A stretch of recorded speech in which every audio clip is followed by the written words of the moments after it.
So go back to 24. I now rejoice in my sufferings for you, and I fill up in my flesh what is lacking in the afflictions of Christ for the sake of His body, which is the church. And so I want to ask what I think now that you've refocused on this verse. See, I could feel you catch that as we reread it. I could even see some eyes like, ooh, wait a minute. I kind of missed that the first 100 times when I read through that verse. But now that you force me to slow down a little bit, there's a pretty heretical statement in the middle of that verse. I don't know if you caught it. And if not, let me put a little spotlight on it for you. I fill up in my flesh what is lacking in the afflictions of Christ. Paul says, I fill up in my physical body what lacks in what Christ put in His physical body.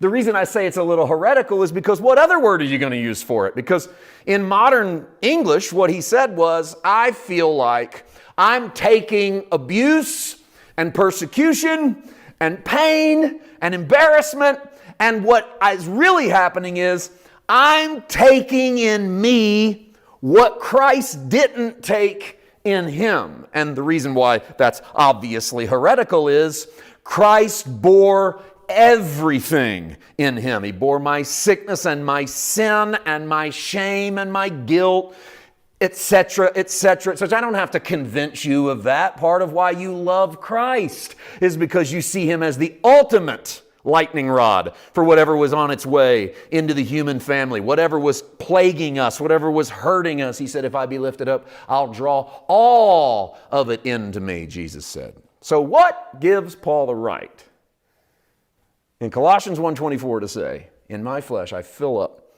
the afflictions, in light of where we opened, it is finished.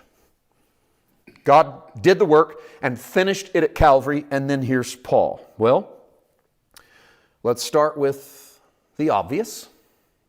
Paul's not a heretic. I'm going to get that out of the way now. This isn't one of those sermons that just gets darker and darker as you realize this guy just thinks we ought to kick Paul out of the Bible. I don't agree with that. I will tell you, I don't think Paul's statement is heretical.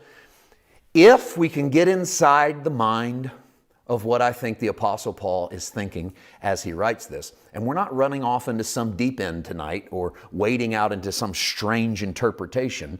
I want to stay pretty strict to the way that I feel the New Testament lays out the salvation story. And when you do that, you've got to acknowledge a couple things about salvation. We got to look at the objective and we got to look at the subjective. And of course, the objective is on God's part. That is what God has done, that is what God is doing, and that is what God will do. It's up to Him. It's not up to me. It's not up to you. It is objective. God said it. I believe it. It is so, right? But the I believe it part is subjective. That is subjective to me. It's subjective to what I do with the Word or what I do with faith or what I do with this text. God can't make me wrestle with the Bible. He can't make, He won't.